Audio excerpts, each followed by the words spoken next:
All right, today we're going to look at kind of how to represent some functions in some different ways. How to do it abstractly, but also more defined. So we're going to look at graphs and kind of word problems / stories that lead to those graphs. Okay, so that's going to be the topic today. So if you haven't done it already, go ahead and print out the handout for today, which was called Stories and Their Graphs or something like that. Go ahead and print that out and have that ready because we're going to be looking at that together throughout the lecture today. So functions, we've already defined functions quite a bit, so I'm just going to kind of give a quality of them. They can be really specifically defined, as in some of the patterns we've been doing lately, or they can be kind of abstract, and our students are going to need to be able to deal with the abstract, and sometimes that's a little bit of a struggle for our algebra students. So we're going to be looking at how to graph certain scenarios. So we're going to need to know the difference between an independent variable and a dependent variable. The independent variable is going to be, by definition, a value whose variation does not depend on anything else.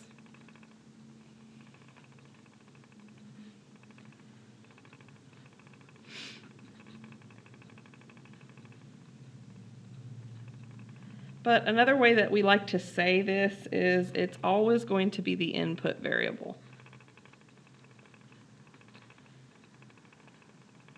Okay, so the independent variable, most of the time, if we're in an XY scenario, that's going to be X, but we're going to stop short of calling it X because we're not always going to have XY relationships.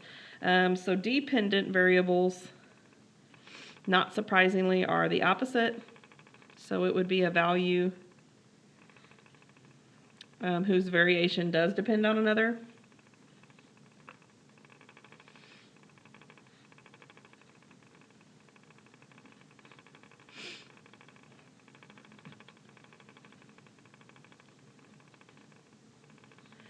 But it's going to be the output variable.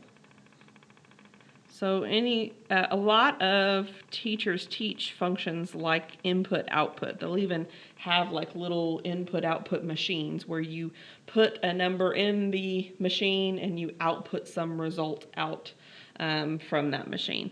So in general, when we have graphs, whether they be specific or maybe a little more abstract / general, we're going to put the independent variable on the horizontal axis.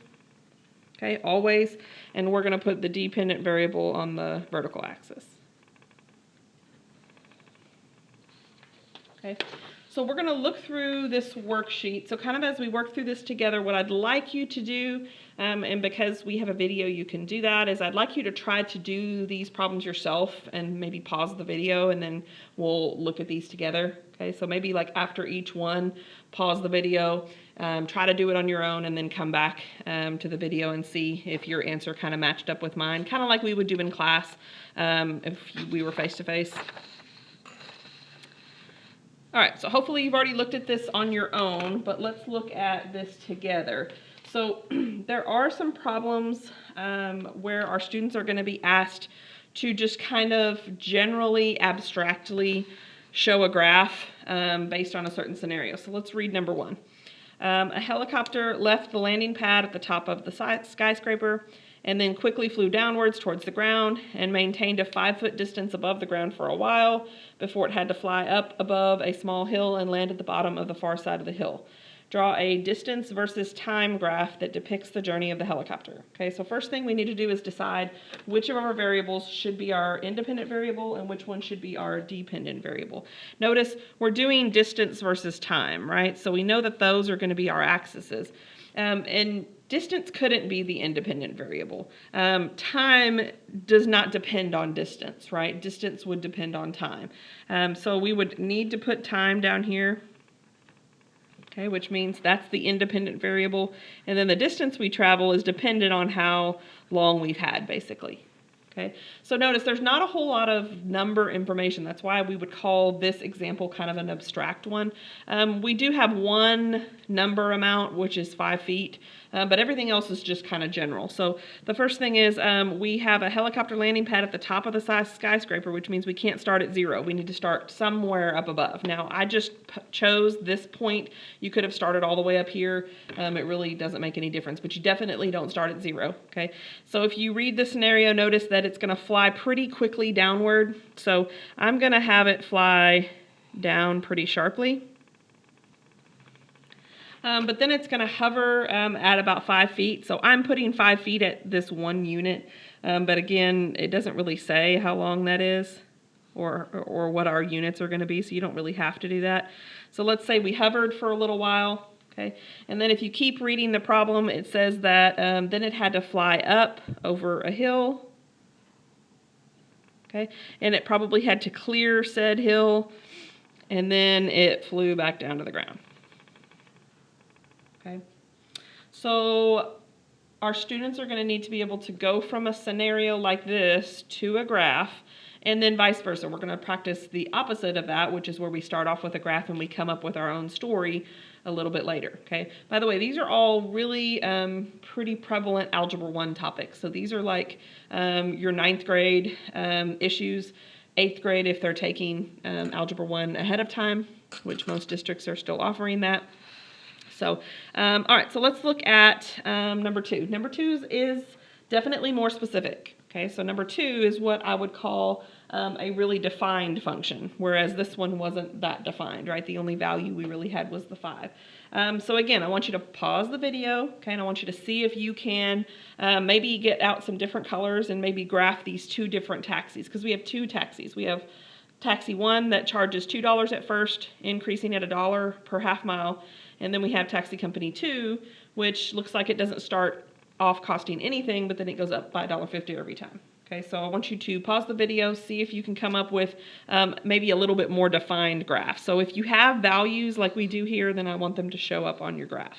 Okay, so first you need to decide, what's your independent versus dependent variable and so on and so forth. Okay, so pause the video, work that out. All right, so I would make miles my independent, right? Because the miles is going to be kind of whatever it is, and then that's going to automatically change the cost because the cost is dependent on how long the taxi drove, right? So because it talks about half miles, I would probably do something like this. Notice we don't really have to label all the halves, but I did make a unit a half so that it would be easy to talk about. And then as far as money goes, I'm just going to try to keep it simple. So I'm going to go up by $1.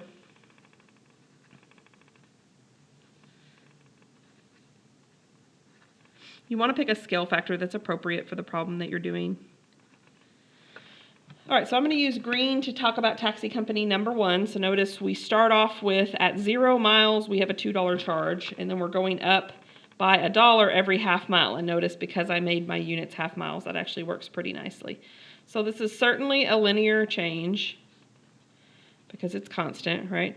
So we could draw our line here, and I'm going to label this as taxi 1. Okay, so that's taxi 1. Okay, I put an arrow there to indicate that, if we kept driving, that cost would keep increasing. All right, so I'm going to switch to a different color. So I'm going to use red or some other color. And now let's look at taxi 2. Taxi 2 doesn't start off costing anything. But at half a mile, it'll be $1.50. At a mile, it'll be 3. Okay, so notice this is a constant rate of change too. It's just going up by $1.50 every time. At a minute and a half, it's at $4.50. At 2 minutes, it's at $6. And then just kind of keep going with this pattern.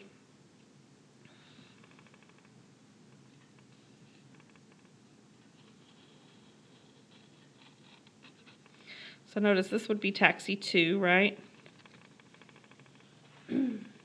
So notice both linear patterns, right?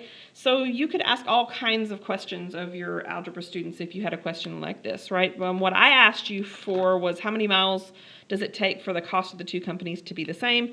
And notice we're looking for an intersection point. And the answer is not how much it costs, right, but how many miles. So the answer would be 2 miles.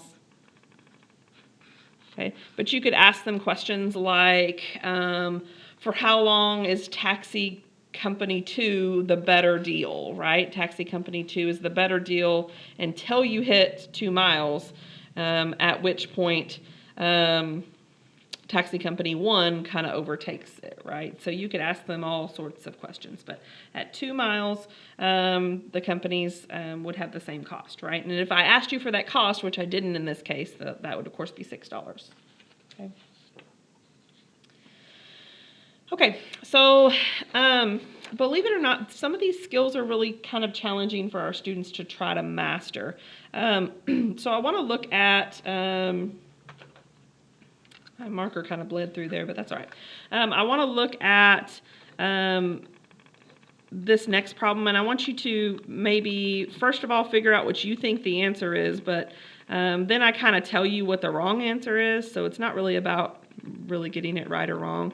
But I want you to think about what the student mistake is that they're making, because there's actually problems like this on standardized testing, and I don't really agree with it, but standardized testing does tend to try to throw the trail off a little bit with our students. Okay, they tend to want to put like the most commonly worded wrong answer so that maybe they'll trip them up. Okay, I don't love that about standardized testing. Okay, but it's just the facts. So let's look at this one. Okay, so we have a runner. He's running at a steady rate, and then he comes to a hill, okay, or she does, which causes her to run a little slower. Once she reaches the top of the hill, she runs down the hill very fast, and then upon reaching the bottom of the hill, she resumes her original pace. So I want you to think about which of the two graphs here you think best represents that information that I just said, okay?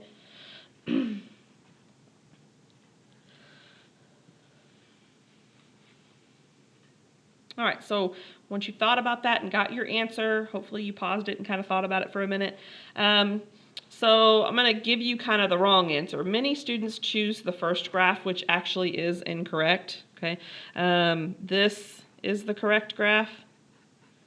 So I want you to think about, when I had students that were in high school, I even do it now with my college students, I really try to anticipate, like, what are the common errors that they're going to make? Because if you can kind of head those off, then you can avoid them learning things incorrectly. Okay, I've had students that, maybe I didn't catch that they were doing something wrong, and I didn't catch it until they'd done, like, 10 practice problems, and then they had already kind of worked that bad habit into their brain, and it was a little bit hard to get rid of that. So I like to anticipate the problems before they come.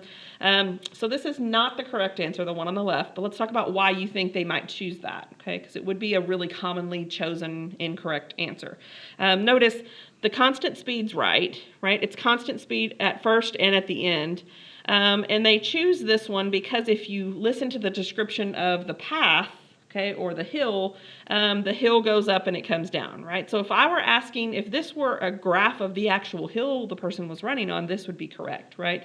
But in reality, this is supposed to be mapping time versus speed, right? So when they get to the top of the hill, their speed slows down and then gets back up again before returning back to the original, right? So the mistake they're making is a simple one, but a really common one.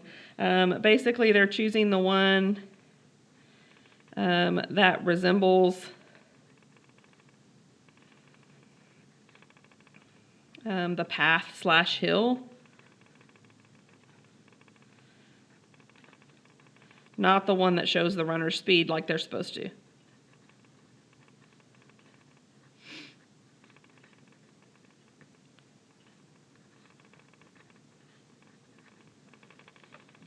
Okay. All right, and then finally, I also want you to be able to really, as specifically as you can, map out what's going on with the scenario just by looking at a graph.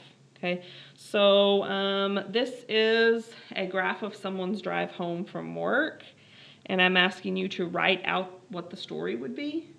Okay, so again, if you haven't done this already, I want you to pause the video. I want you to practice writing out how I would like you to structure it, just so that you make sure you include everything. Is I'm going to do something like this. I'm going to discuss what happens kind of at each interchange. And when you do homework examples like this, when you get to test 2, you wouldn't necessarily have to write the letters here, but I would at least want you to address every change that was made, right? There's a lot of changes to the distance from home, right? So go ahead and fill that in, and then we'll come back together and talk about what happened.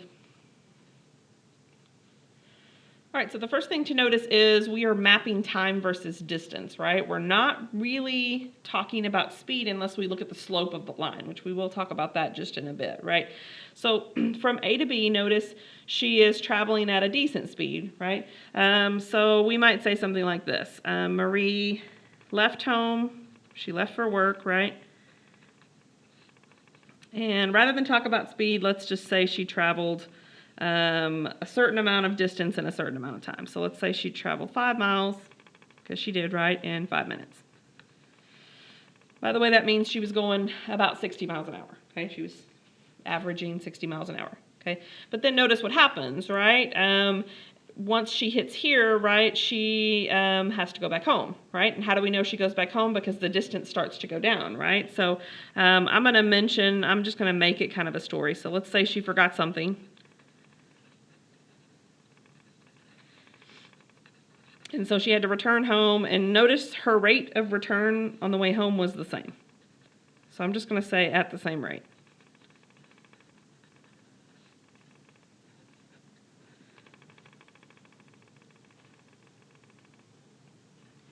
Okay, so then she got whatever it is she forgot, okay, and notice then she left for work again, okay, but she left for work and she traveled, so let's just talk about how distance and time that she traveled. So she left for work again, and it looks like if you eyeball it, she looks like she went maybe about 7 miles.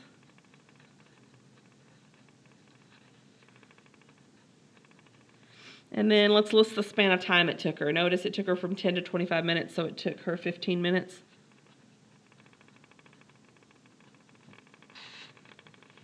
Okay, and then notice what happened from D to E. Okay, her distance is staying the same, right? So what does that mean if her distance stayed the same? She must have been stopped for some reason. So I'm going to say she got stuck at a red light for 5 minutes.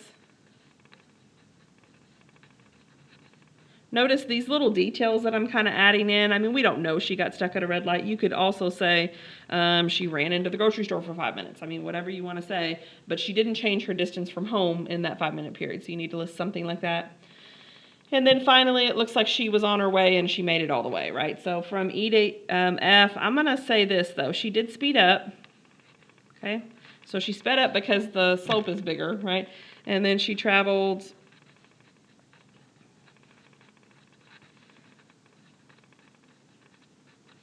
her last 13 miles in 10 minutes.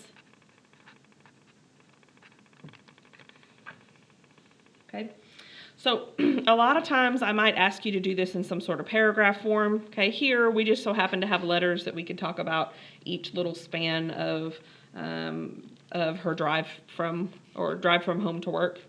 Okay.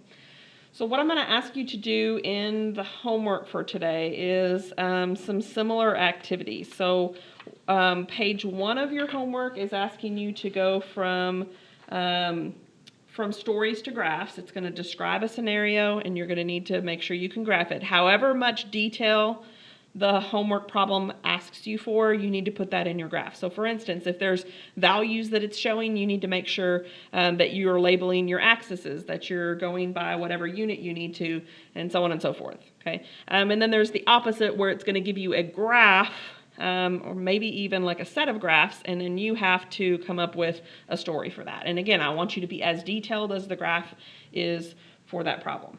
Okay, and then you'll just upload your homework up into D2L. There's already an assignment posted there that you should be able to upload the file into.